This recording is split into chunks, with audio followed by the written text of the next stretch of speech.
Indo Canadian relations पिछले कुछ वर्षों से काफी तनावपूर्ण एक दौर से गुजर रहे हैं। और पिछले कुछ दिनों में जैसे कि प्रधानमंत्री कैनेडियन प्रधानमंत्री जस्टिन ट्रूडो ने उस एक संवेदनशील मुद्दे पे, जैसे पेट्रोल पे जैसे एक माचिस मारी जाती है वो मारी, जब उन्होंने इंडियन डिप्लोमेट्स को पर्सन्स ऑफ इंटरेस्ट डिक्लेयर किया हरदीप सिंह निज्जर केस के लिए। अब परिस्थितियां जो है कि जो संबंध ऑलरेडी एक तनावपूर्ण दौर में थे, अब वो रसातल की ओर जा रहे हैं। और इंडिया इंडिया कनाडा का रिलेशन जो है ये कोई नया रिलेशन नहीं है। बहुत इंडियन स्टूडेंट्स, इंडियन डायस्पोरा है, तो ये विषय काफी संवेदनशील है। इस संवेदनशील मुद्दे पे चर्चा के लिए आज हमसे जुड़ रहे हैं ताहिर गोरा साहब। ताहिर गोरा जी जर्नलिस्ट हैं, ऑथर हैं, पोएट हैं, और उन्होंने एक यूनिक टीवी शुरू किया है टैग टीवी कनाडा के नाम से। तारिक फतेह साहब को उन्होंने इंट्रोड्यूस किया था। उनके जो टेलीविजन है उसके व्यूज 150 मिलियन टच कर चुके हैं। और सबसे बड़ी बात हमारे लिए जो एक बहुत महत्वपूर्ण है कि उनकी पॉलिटिकल एनालिसिस बड़ी प्रिसाइज है, बड़ी प्रिसाइंट है। तो वेलकम टू संवाद ताहिर जी। बहुत बहुत धन्यवाद जी। प्रणाम। शुक्रिया। आपने हमें अपने साथ जोड़ा तो अच्छा लगेगा आज आपसे बातचीत करके। जी, तो शुरुआत करते हैं सर। जो हो रहा है इंडिया कनाडा रिलेशनशिप में, जैसे कहा जाए कि जस्टिन ट्रूडो इज बेसिकली, जिसको कहा जाता है ना सर कि वो एक रिलेशंस को ही grinding them into dust. Now we as Indians, हम because this is all very surprising for us, tensions तो चलते रहते हैं सर। पाकिस्तान हमारा नेबर, आप अच्छे से जानते हैं, आपसे बेहतर कौन जानेगा। हमारे संबंध कभी भी ऐसे संबंध नहीं थे। अब मैं ये जानना चाहूंगा आपसे कि ट्रूडो का जो इनके एक्शंस हैं, वो एक इंडिया को प्योरली एज एडवर्सरी, कि कैनेडियन इंटरेस्ट को सर्व करने वाला अपने को जैसा वो प्रिटेंड कर रहे हैं वो है, या कुछ इंटरनल इश्यूज हैं कनाडा के अंदर जिसकी वजह से वो जैसे वो he is behaving the way he is behaving. देखिए, बहुत सारी बातें हैं।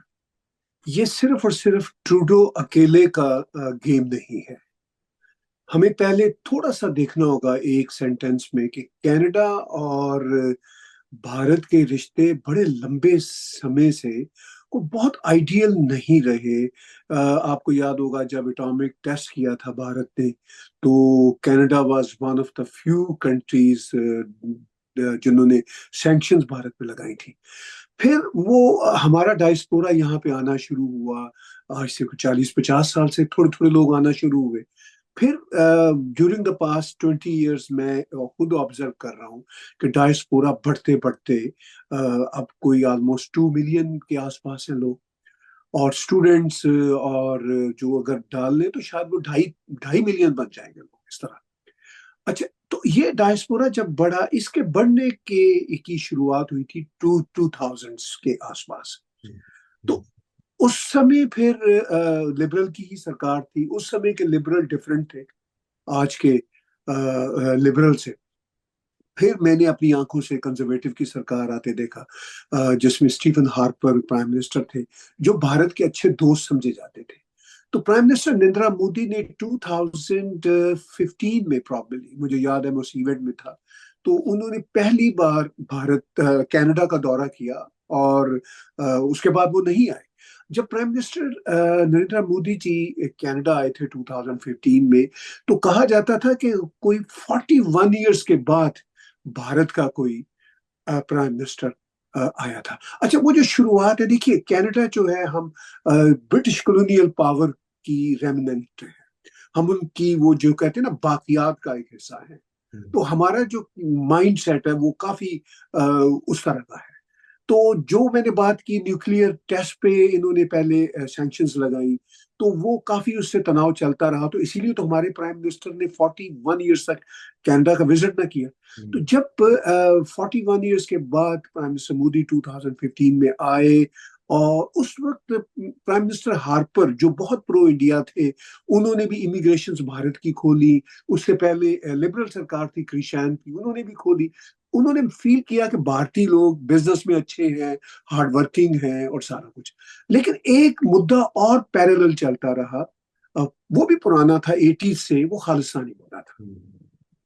वो जो मुद्दा था वो चलते चलते वो इतना स्ट्रांग हो गया है अब तक। अब जो आपने बहुत सारे क्वेश्चन पूछे, उसमें एक क्वेश्चन आपका ये भी था कि क्या प्राइम मिनिस्टर ट्रूडो का ये कोई पर्सनल एजेंडा है हम्म, या उनकी अपनी राजनीति की कोई वजह है। तो मैं कहूंगा कि ये उनका पर्सनल एजेंडा भी है, राजनीति की भी है वजह। क्योंकि जब prime minister Trudeau leadership race जीते थे इस पार्टी की, आई थिंक इट वाज 2013 और 2014, जब लिबरल बहुत बुरी तरह पीछे थे, उनके पार्लियामेंट में हार्डली 30 सीट्स थी। तो prime minister Trudeau at that time was young, he still very young. तो वो उस वक्त बहुत यंग थे, तो उनको सपोर्ट किया था खालिस्तानी ग्रुप्स ने और उनको लीडरशिप रेस जितवाई थी। अब वो लीडरशिप रेस जीतने के कारण वो तीसरी बार प्राइम मिनिस्टर चले आ रहे हैं। अभी अगर आपने यहाँ सीबीसी कनाडा ब्रॉडकास्टिंग कॉरपोरेशन, जो हमारा नेशनल नेटवर्क है, उस पे एक मेरे बड़े भाइयों की तरह हैं उज्जवल दोसांझ जी, उन्होंने एक इंटरव्यू दिया है। उज्जवल दोसांझ जी सिख कम्युनिटी से हैं, भारतीय बैकग्राउंड के हैं, प्रीमियर यानी चीफ मिनिस्टर रह चुके हैं ब्रिटिश कोलंबिया के, कनाडा की फेडरल सरकार में हेल्थ मिनिस्टर रह चुके हैं, ही इज एन ऑथर। तो उन्होंने साफ कहा, हालांकि वो लिबरल पार्टी के वो थे हेल्थ मिनिस्टर, तो उन्होंने भी अभी साफ कहा कि Trudeau is surrounded by Khalistanis. हम्म, ठीक है। तो अब ट्रूडो की पॉपुलैरिटी इस वक्त बहुत नीचे जा चुकी है, और वो इतनी नीचे जा चुकी है कि ट्रूडो जो है ना वो पॉलिटिकल ड्रामे करते रहते हैं। मैं खुद पॉलिटिशियन हूँ, मैंने खुद कनाडा का फेडरल इलेक्शन लड़ा है 2019 में। आई लॉस्ट बैडली, लेकिन मैं उस सारे अंदर के निज़ाम को समझता हूँ, और मुझे ये पता है कि ट्रूडो जो है वो अपनी पॉपुलैरिटी को डिस्ट्रैक्ट, जो अनपॉपुलर हुए हैं उसको भी डिस्ट्रैक्ट करना चाह रहे हैं। और उनका ख्याल है कि अगर मुझे खालिस्तानी ग्रुप्स ने अब तक इतना सपोर्ट किया है तो मुझे फिर वो कामयाब कर देंगे। तो ये जो नया उन्होंने बम शेल किया है 14 अक्टूबर को, कि जी हम एक्सपेल कर रहे हैं डिप्लोमेट्स, और वो लिंक्ड हैं गैंग कार्रवाइयों के साथ, तो इस सारी सिचुएशन में मैं ये समझता हूँ कि एक बात हमें ज़हन में रखनी है कि जो भारतीय डायस्पोरा अब 1.5-2 मिलियन लोगों का है, मैंने अभी अपने व्लॉग में भी रात को बोला है, इनफैक्ट उनकी इन इफेक्टिवनेस है। हम्म, वो उन्होंने अपनी जगह इतनी मजबूत नहीं बनाई, जबकि जो उनके खिलाफ लोग हैं वो एक्सट्रीम इस्लामिस्ट लोग हैं, या उनके खिलाफ जो हैं वो खालिस्तानी लोग हैं, वो अब सिस्टम के अंदर इतना पेनिट्रेट कर चुके हैं। अब सिर्फ ट्रूडो की लिबरल पार्टी का मामला नहीं है, हम्म, एक दूसरी बड़ी पार्टी है एनडीपी, उसके तो हेड ही हम्म, जगमीत सिंह है, जो खुद खालिस्तानी विचारों के हैं। फिर जो एक और बड़ी पार्टी है कंजर्वेटिव पार्टी, कंजर्वेटिव पार्टी के ही प्राइम मिनिस्टर हार्पर हुआ करते थे, लेकिन अब वो पार्टी भी इतना बदल गई है, और वहां पे भी खालिस्तानी एलिमेंट्स की पेनिट्रेशन है। देखिए बात बड़ी सिंपल है, मैं तो बड़ी रियलिस्टिक बात कर, इनफैक्ट ये politics is all about power, hunger की बात होती है। ठीक है, होल्ड ऑन पावर। अगर हम्म, कोई ये समझता है कि पॉलिटिक्स कोई प्रिंसिपल्स का खेल होता है तो वो कोई बड़ा ही भोला आदमी है। वो मैं उससे को बात करने में इंटरेस्टेड नहीं होता। मतलब politics is not a name of principles, by the way. It was never and it is not and it would not be.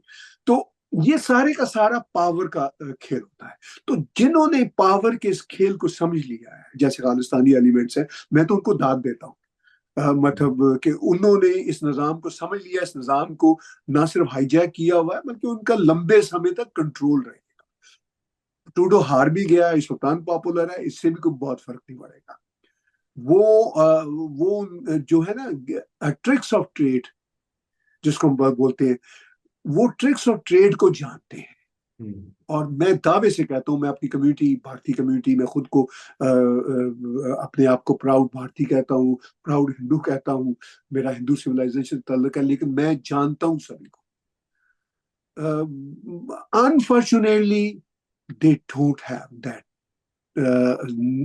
वो जो कहते हैं ना, पावर भी नहीं उनके पास, और वो उनके पास स्ट्रेटजी भी नहीं है। तो this is the situation where we are today. Sir number तो जो इंडियन डायस्पोरा का है, आज मैं देख रहा था सर, मैंने आपका ब्लॉग भी सुना आज सुबह। सर अराउंड, आपने ही बताया सर कि around 1.5 to 2 million Indians in Indian diaspora in जी। Canada, out of a population of 41 million I believe. Sir right. It's a significant number. तो ये पावर से इतने, मतलब इनके दूर होने के वो एक कारण होंगे सर, कि खालिस्तानी एलिमेंट्स उनके नंबर कम होंगे। सिख कम्युनिटी में भी सर, आई एम श्योर कि सिख कम्युनिटी का एक बहुत छोटा नंबर है जो ये खालिस्तानी एलिमेंट्स हैं। तो वो अगर पावर ग्रैब कर सकते हैं तो इंडियन डायस्पोरा कहाँ पीछे छूट गया है? इसके रीजंस क्या है? देखिए, सिख कम्युनिटी भी छोटी नहीं है, यहाँ पे 8 से 9 लाख के करीब लोग हैं, और उनमें से 10 से 15% मिनिमम जी। खालिस्तानी विचारों के लोग हैं। अब अगर 9 लाख में से 10 से 15% होंगे, तो 1 लाख तो बंदा निकल आएगा। फिर फिर चूंकि सिख कम्युनिटी बहुत क्लोज सर्किट की है, वो 1 लाख जो खालिस्तानी विचारों का है, वो भी इर्द गिर्द के लोगों को जो जो ग्रे एरिया में होते हैं, जो हाफ वे होते हैं, उनको भी अपने साथ सिंपथाइजर बना लेते हैं। तो वोकल जो होते हैं ना किसी भी समाज में, भारत की 1.4 बिलियन पॉपुलेशन है, वोकल और फ्रंट लाइन की पॉलिटिक्स करने वाले अगर भारत में भी 1 मिलियन लोग होगा ना, तो उससे बहुत बड़ा अंतर आता है।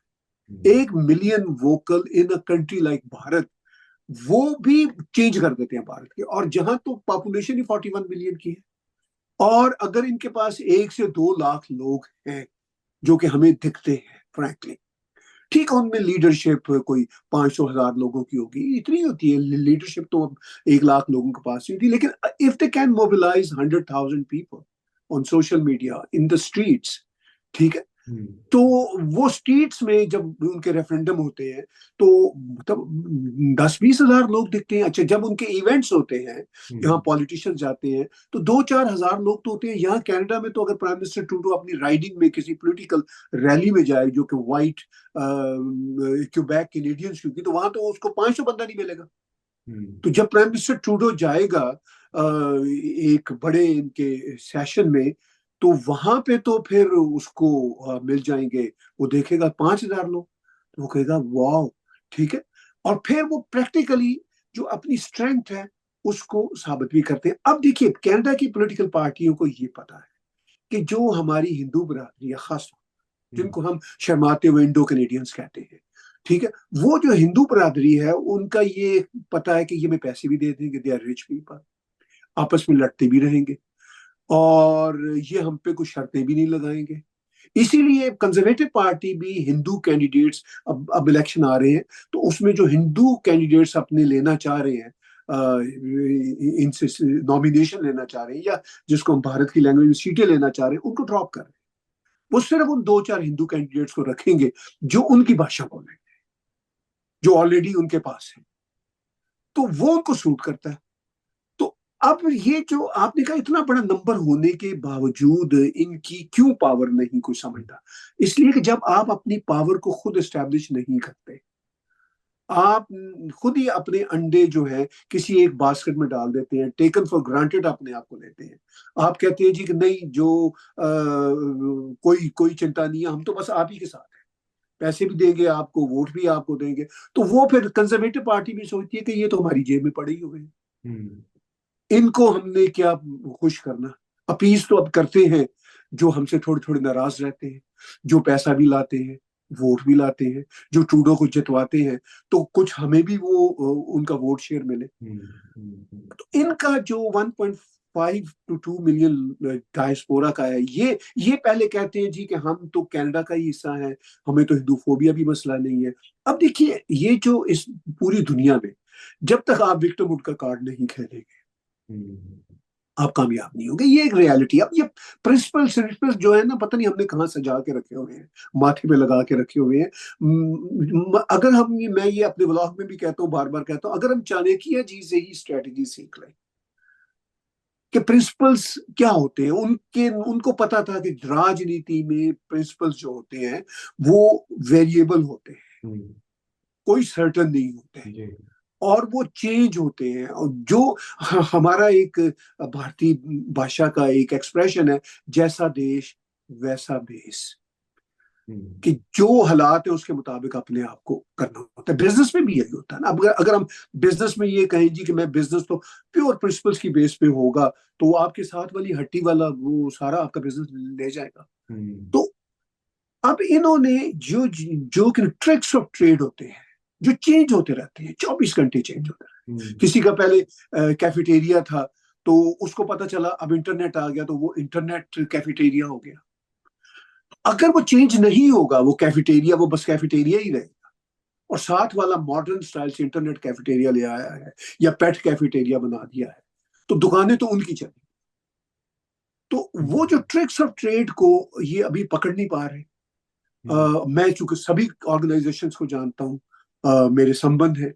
अब मैं इतना दुखी हो गया हूँ कि अब मैं कहने पे मजबूर हो गया हूँ, क्योंकि मेरा तो कोई लेना देना नहीं है ना। मैं तो जर्नलिस्ट हूँ, मैं तो एक सुझाव दे सकता हूँ, वॉलंटियर हेल्प भी कर सकता हूँ। क्योंकि हम सबको स्पेस चाहिए होती है। एक घर में या एक देश में हम सब रहते हैं, कोई मुस्लिम है, कोई हिंदू है, कोई सिख है, कोई क्रिश्चियन है, कोई ज्यू है। हर एक को अपनी अपनी स्पेस चाहिए होती है। अगर हम अपनी स्पेस अपने पास नहीं रखेंगे तो हमारी स्पेस दूसरे लेके चलेंगे। तो अगर हम अपनी स्पेस को क्रिएट नहीं कर सकते और उसको रिटेन नहीं कर सकते, तो नंबर भले से 2 मिलियन हो, फर्क नहीं पड़ता। सर शायद यही रीजन है कि जैसे जूस के ऊपर भी कुछ अटैक हुए ये 7 अक्टूबर के बाद से कनाडा में सर, लास्ट ईयर, बट उसको हेट क्राइम तुरंत डिक्लेयर किया जाता है।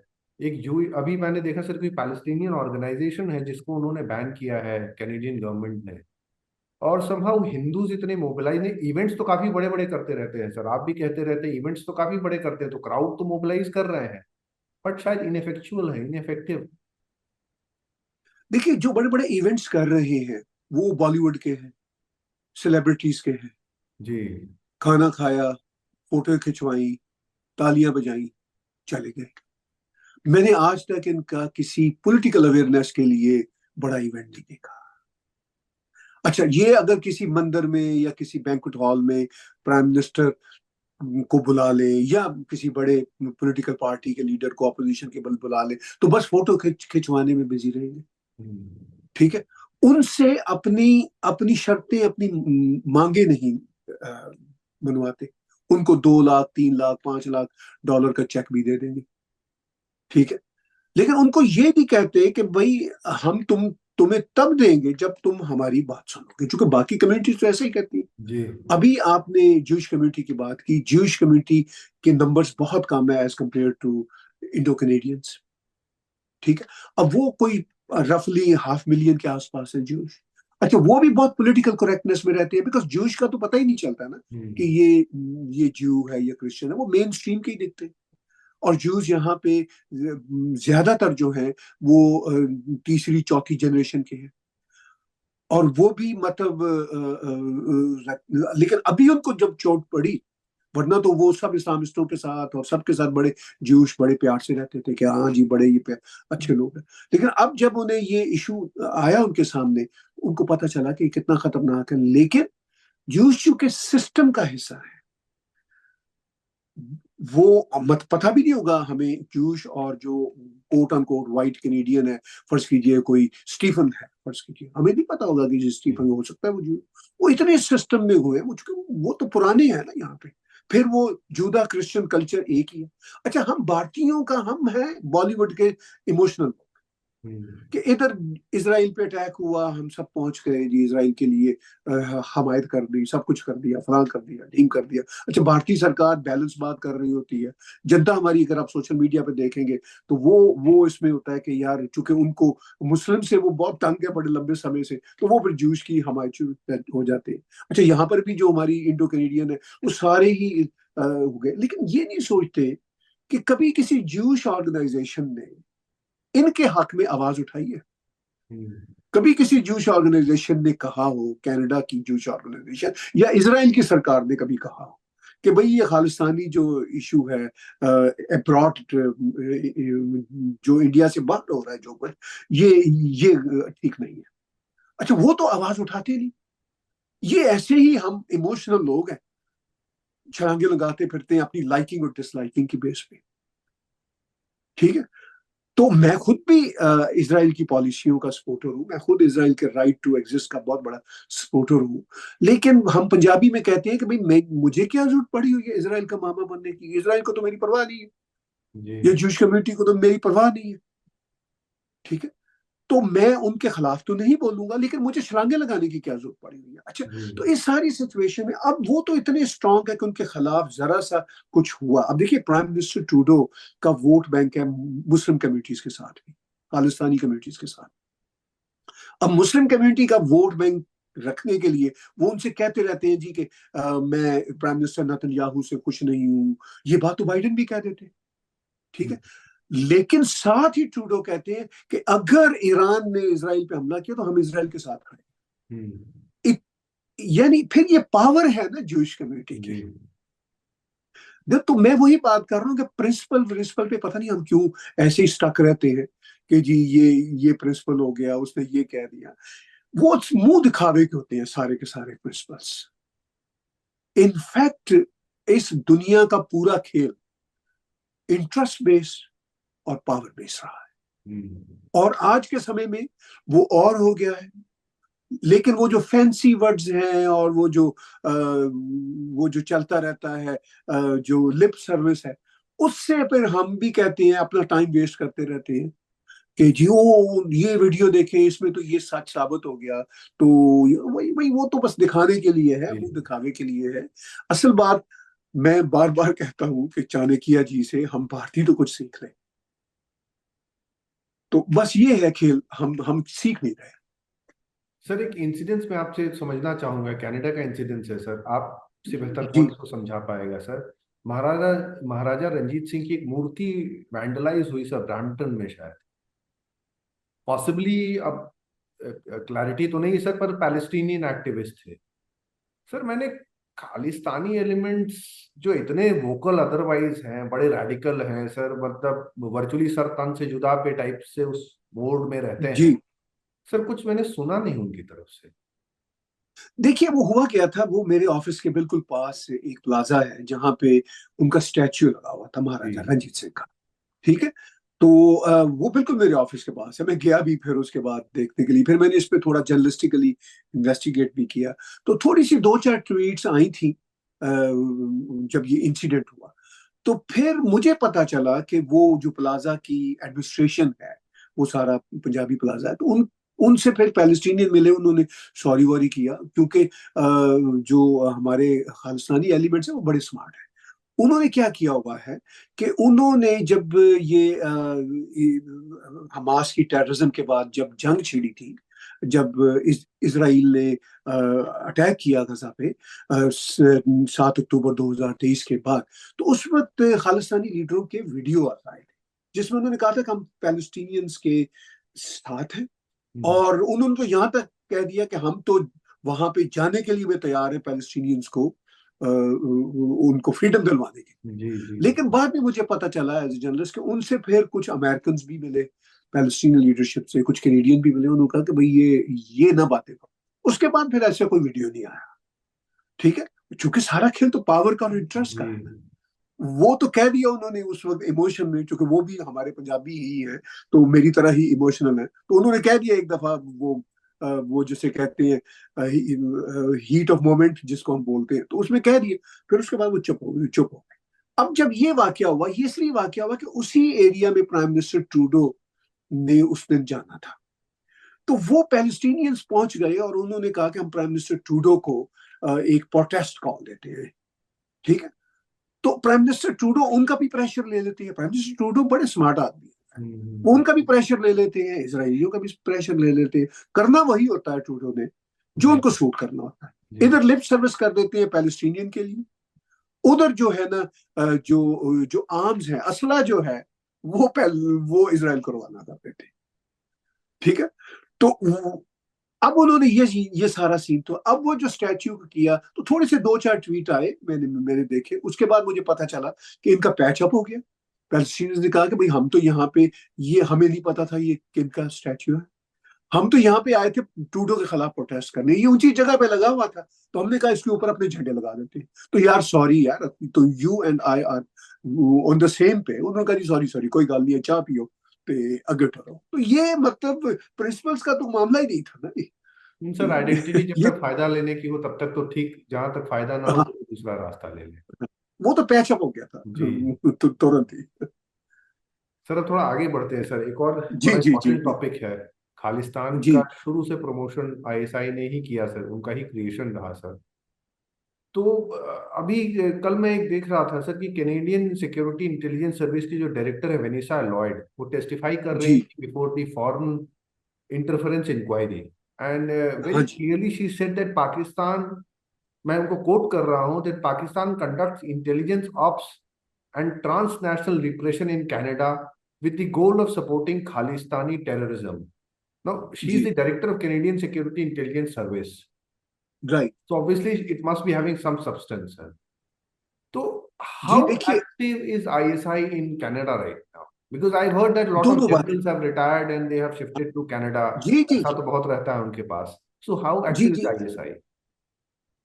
दो दो बातें। एक तो मैं सीसीएस की डायरेक्टर की बात करता हूँ, ठीक है, जो जी उन्होंने अपना इसमें बोला। जी अब सीसीएस ने 2018 में एक नेशनल सिक्योरिटी की रिपोर्ट निकाली थी जिसमें खालिस्तानी थ्रेट को भी one of the terrorist threat के तौर पर रखा था। जी जी उस रिपोर्ट के बाद फिर खालिस्तानी विचारों के जो मिनिस्टर्स हैं और जो उनके ग्रुप्स हैं, उन्होंने इतना शोर किया कि विद इन 2 वीक्स सीसीएस की रिपोर्ट से खालिस्तान का शब्द निकल गया था, वो रहा नहीं था। ठीक है, यानी यानी जिसे कहते हैं ना कि अपना ही उगला हुआ खाना। जी। ठीक है, तो आप इससे भी प्रिंसिपल्स का आइडिया कर सकते हैं। ठीक है, वो उसमें तो क्या है, ये पावर है। तो मैं तो उनको क्रेडिट देता हूँ हम्म, खालिस्तानी ग्रुप्स को कि उन्होंने अपनी power within a week assert की। उन्होंने कहा कि हाउ डेयर। ठीक है, तो वो निकल गया। अब मैडम ने जो ये बोला है वो ठीक है, ऑन रिकॉर्ड आ गया है। जी लेकिन इससे प्रैक्टिकली तो कुछ नहीं होगा। सरकार तो जस्टिन ट्रूडो की है, सिर्फ जस्टिन ट्रूडो का मामला नहीं है। मैं बार बार ये भी कह रहा हूँ, सिस्टम के अंदर पाकिस्तानीज आर सो स्मार्ट, मुझे उनको क्रेडिट देना चाहिए। वो इतना घुसे हुए हैं कि वो मतलब मैडम भी चेंज हो सकती है, कोई और डायरेक्टर आ सकता है। ठीक है, अगर गलती से ये कोई लीक होगी, ये छोटी सी बात। अब जो बात उन्होंने की वो आईएसआई के साथ जुड़ी है। बहुत इसमें शक वाली बात नहीं है कि आईएसआई का बड़ा यहाँ पे इन्फ्लुएंस रहा है। जी सभी देशों की इंटेलिजेंस एजेंसियों का यहाँ पे बैटल ग्राउंड है, फ्रैंकली मैं बताऊं, क्योंकि कनाडा का सिस्टम इतना लीनियंट है। तो मैं तो इवन सोमालिया, इथोपिया, इस तरह के देश, छोटे छोटे देशों का जो देखता हूँ, चाइना का इतना बड़ा नेटवर्क, रशिया का, सबका बड़ा ठीक ठाक नेटवर्क है। जो पाकिस्तान का भी नेटवर्क रहा, अब वो जरा वीक हो गया जब से उनके हालात कमजोर। हम्म। पाकिस्तान ने सपोर्ट किया, पाकिस्तान ने नर्चर किया इस खालिस्तान की मूवमेंट को। और देखिए, खालिस्तानी भी इसका क्रेडिट लेते हैं। जब बांग्लादेश को जरूरत पड़ी थी भारत की, तो वो सीधा भारत के पास गए, उन्होंने कहा हमारी मदद करें वरना हम तो मारे जाएंगे। हम्म, बलोच कहते हैं कि हमें कोई भी मदद दे तो हम तो अपना देश आजाद कराना चाहते हैं। खालिस्तानी में भी यही कहते हैं, वो कहते हैं हमें तो कोई प्रॉब्लम नहीं, वो तो उसको कोई सीक्रेट नहीं रखते। हम्म। अच्छा, अब वो जो पाकिस्तानी यहाँ पे जो देखिए एम्बेसीज और जो कॉन्सुलेट होते हैं उनमें, उसके अलावा जो उनकी प्रॉक्सीज है, देखिए पाकिस्तानी कम्युनिटी भी यहाँ पे कोई रफली मैं कह सकता हूँ अब 6-7 लाख हो चुकी है। और उसमें पाकिस्तान के रिटायर्ड जनरल ये वो बैठे हुए हैं। ये एक अलग बात है कि पाकिस्तान की आईएसआई के जो लोग हैं वो बहुत वो शायद मुझसे और नाराज हो जाएंगे, पहले ही मेरे से नाराज थे, वो कोई बहुत बहुत स्मार्ट नहीं है। ठीक है, ये एक प्लस पॉइंट है भारत के लिए। अच्छा, वो उनका ज्यादा काम जो होता है ना, पैसा कमाना, बच्चों को मुल्क से बाहर लेके जाना, यहाँ पे कारोबार खरीद लेना, वो करना, वो ठीक है, पुरानी शराब लगी हुई है, वो छूटती नहीं कि थोड़ा थोड़ा भारत के साथ भी पंगा लेते रहे। लेकिन बेसिकली उनका काम पैसा कमाना होता है। अब हम उल्टा देख रहे हैं। अब आईएसआई ने पहले तो ओपनली इनको सपोर्ट बहुत किया, अभी भी कर रहे हैं, लेकिन अब आईएसआई के पास रिसोर्सेज नहीं है। अब उल्टा ये आईएसआई को सपोर्ट कर रहे हैं Khalistani. They are more resourceful, क्योंकि इनको क्या होता है कि ये पाकिस्तान जाते रहते हैं, रिश्ते नाते बनाते हैं। अच्छा, इनको भी खालिस्तानियों को इस मामले में अंदाजा नहीं है कि पाकिस्तान के साथ प्यार की पींगे बढ़ाने से इनको कोई बड़ा फायदा अब नहीं होने वाला, जो होना था हो चुका। हम्म। लेकिन वो जो फिर पंजाबी खून वो मतलब जो है ना जोश मारता है ना कि वो एक दूसरे के साथ चलते हैं। तो बिल्कुल देखिए, इसके बावजूद आईएसआई डायरेक्टली और इनडायरेक्टली अभी भी ठीक ठाक अपना यहाँ पे जो है रोल प्ले कर रही है, इनको फर्दर मोबिलाइज करने। और वो भी खुश हैं कि भाई हम वो तो किसी भी सेपरेटिस्ट ग्रुप की तरह कहते हैं, हम तो किसी के साथ भी काम करने को तैयार है। हम्म। अच्छा, तो इस सारी सिचुएशन में अब कैनेडियन सिस्टम भी अनफॉर्चुनेटली मुझे दुख से कहना पड़ता है इतना वीक होता जा रहा है। जब मैं सिस्टम कहता हूँ सिर्फ पॉलिटिकल सिस्टम नहीं, इवन हमारे इदारे भी इन्फिल्ट्रेशन होती जा रही है, मीडिया में बहुत हो चुकी है। तो ये जो काम है चूंकि भारतीय कम्युनिटी ने नहीं ठीक से किया। अच्छा, इल्जाम इन पे लगता है, इल्जाम अभी तो इन पे लग रहा है ना कि ये यहाँ के कनाडा में गैंग्स को चला रहे हैं, ये यहाँ पे क्रिमिनल एक्टिविटीज कर रहे हैं। मैं पर्सनली जानता हूँ as a journalist serving for a long long time, ये हमारी कम्युनिटी के लोग इतने नालायक है जनरली, ये अपने बिजनेस तो बहुत अच्छे कर रहे हैं, लेकिन ये कनाडा के समाज में किसी किस्म की डिसरप्शन ना तो पैदा करना इनका वो होता है, आइडिया होता है, ना ही ऐसा सोचते हैं, बट पीसफुल लोग। तो अब उसी पीसफुल होने की वजह से अब ये मार खा रहे हैं। यानी अब तो दुनिया में ऐसा ही है ना कि अगर आप पुरअमन है तो आप जूते खाएंगे हम्म। और सारे इल्जामात भी आपके ऊपर ही लगेंगे। और अगर आप थोड़े से दादागीर हैं तो फिर आप हैंडल करेंगे। तो अब यही है, अब देखिए अमेरिका में यही है ना कि हर घर में हर किसी के पास गन्स होंगी, हम्म। क्योंकि हर एक ने अपना डिफेंड, अपने आप को डिफेंड खुद करना। जी। तो यहाँ पे हमारे पास गन्स तो कंट्रोल का ठीक ठाक अच्छा लॉ है, and I am very grateful कि वो अच्छा लॉ है। लेकिन अब अपने आप को डिफेंड करने के लिए आपको अपनी जो स्ट्रेटजी की गन्स हैं, जो आपकी अपनी जो आप अपनी स्पेस लेने की जो आपकी गन्स है, वो तो आपको बनाना जी। होगी, otherwise you are no way. Sir आपने अभी कैनेडियन सिस्टम की बात की सर, मैं जयशंकर साहब को कोट करूंगा, external affairs minister ji doctor S Jaishankar. उनका कोट है sir, gangman people people with organised criminal links have been made welcome in Canada. These are wanted criminals from India. They have used fake documentation. If you decide to import for political purposes, people with dubious or negative background, there will be issues.